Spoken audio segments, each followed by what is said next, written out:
Pemirsa, pemerintah melalui Kementerian Agama sore ini akan menggelar sidang isbat penentuan 1 Ramadan. Pantauan hilal di sejumlah daerah akan menentukan penetapan 1 Ramadan.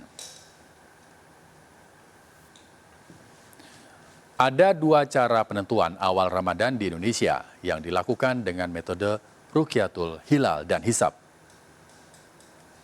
Metode Hisab Wujudul Hilal merupakan penentuan awal bulan baru dengan perhitungan matematis dan astronomis.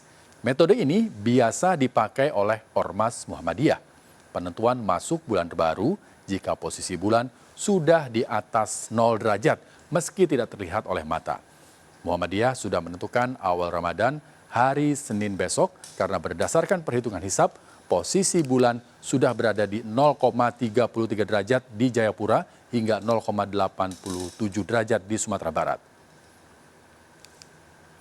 Sementara metode Rukyatul Hilal dilakukan berdasarkan pengamatan posisi hilal atau posisi bulan yang terlihat sesaat setelah matahari terbenam pada hari terjadinya ijtima atau konjungsi. Bulan baru ditetapkan setelah posisi bumi, bulan, dan matahari sejajar dengan ketinggian bulan sesuai derajat yang ditentukan. Sejak 2022, Kementerian Agama mengadopsi kriteria baru yang disepakati bersama antara Menteri Agama Brunei Darussalam, Indonesia, Malaysia, dan Singapura, MAMBIMS, yakni 3 derajat untuk tinggi hilal mar'i dan 6,4 derajat untuk elongasi hilal hakiki. Jika sore nanti ketinggian hilal belum mencapai 3 derajat, maka awal Ramadan akan dimulai hari Selasa. Pemirsa, libur panjang akhir pekan, sejumlah arus lalu lintas Minggu pagi mengalami kepadatan. Di kawasan Puncak, pemirsa, petugas terpaksa melakukan rekayasa arus lalu lintas satu arah dari arah Jakarta menuju Puncak. Sementara di kawasan wisata Lembang, kemacetan terjadi sejak Minggu pagi, termasuk di pintu tol Cileunyi, Kabupaten Bandung.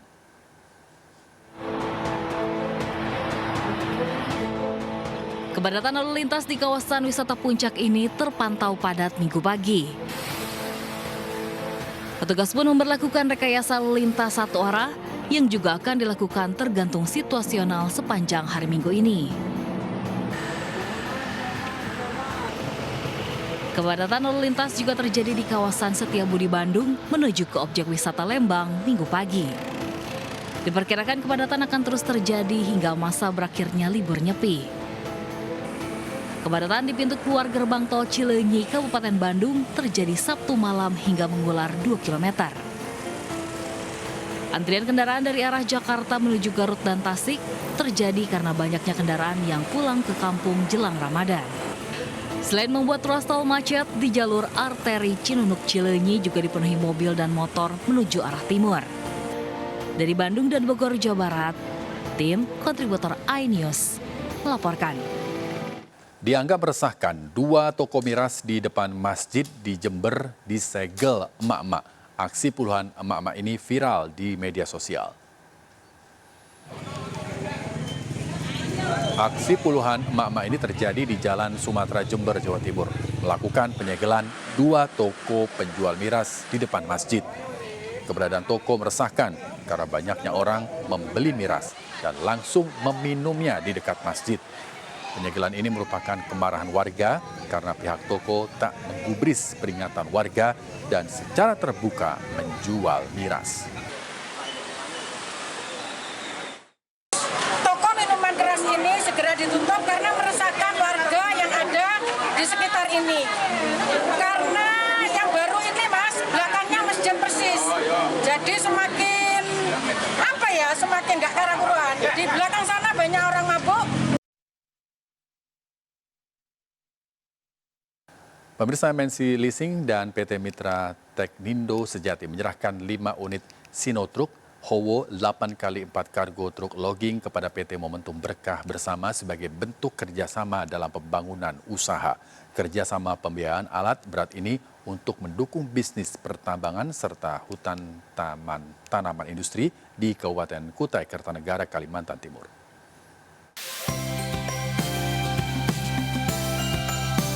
5 unit Sinotruk Howo 8x4 kargo truk logging menjadi hasil kerjasama pembiayaan MNC Leasing dan PT Mitra Teknindo Sejati yang diserahkan kepada PT Momentum Berkah Bersama sebagai debitur di Kutai Kartanegara, Kalimantan Timur. Pembiayaan alat berat ini menjadi bentuk dukungan MNC Leasing sebagai perusahaan pembiayaan alat berat untuk perkembangan sektor manufaktur dan transportasi. Nantinya, truk ini akan digunakan sebagai alat pengangkut hasil produksi kayu hutan tanaman industri. Sehingga kita bisa support dalam setiap pembiayaan yang dibutuhkan oleh kontraktor-kontraktor, khususnya di bidang lodging. For me, of course, I hope our cooperation could be long term, right? For now, we are just now start to cooperate with the MNC and the Udami, right? So we also hope of our business could success and anything in the will. Pembiayaan alat berat dari MNC Leasing akan membantu para debitur dalam meningkatkan hasil produksi dan memperkuat posisi perusahaan di pasar lokal serta dapat bersaing di pasar global. Kita terbantu dengan adanya MNC Leasing karena bonding kita meningkatkan produktivitas kita, terutama dengan hadirnya Sinotruk Howo 8x4 itu produktivitas kita naik 3 kali lipat. Kerjasama dengan MNC Leasing dengan PT MBB salah satu kemajuan buat kami ya, karena dengan ada ini produksi kami bisa meningkat untuk target di akhir tahun 2004 ini. Juga harapan berikutnya lagi supaya dari MNC Leasing bisa bekerjasama dengan kontraktor lain yang KBB-nya di sini.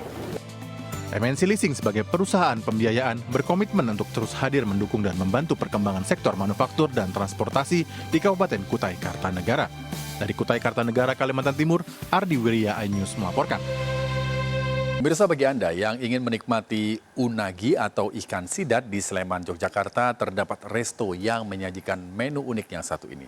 Dibalur dengan bumbu khas dan dibakar di atas arang batok kelapa, unagi dan udang gajah bakar berukuran jumbo menjadi santapan favorit pengunjung. Lantas seperti apa rasanya? Ini dia liputannya untuk Anda.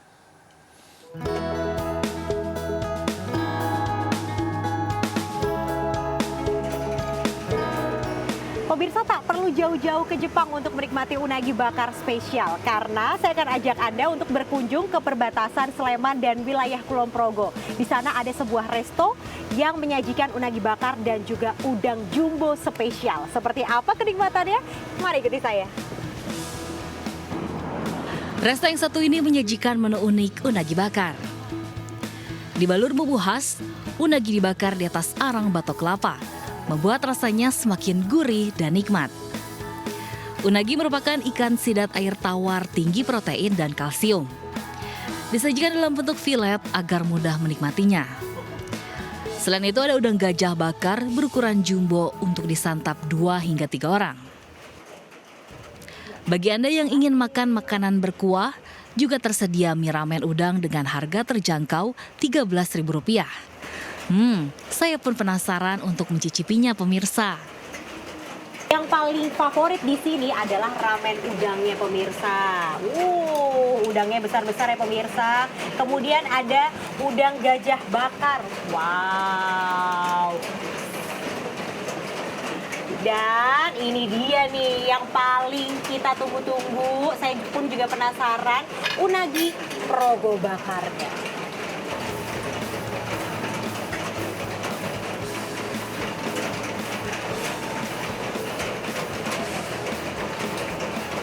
Favorit menurut saya udang gajah bakar. Paling recommended menunya, dagingnya lembut, oke, lezat tosti ini. Paling murah itu menu kita adalah ramen udang, itu 13.000 aja Kak. Itu udah dapat semangkok full yang isinya 3 ekor udang gede-gede. Dari Sleman, Yogyakarta, Anissa Rizkia dan Fadoli, iNews melaporkan.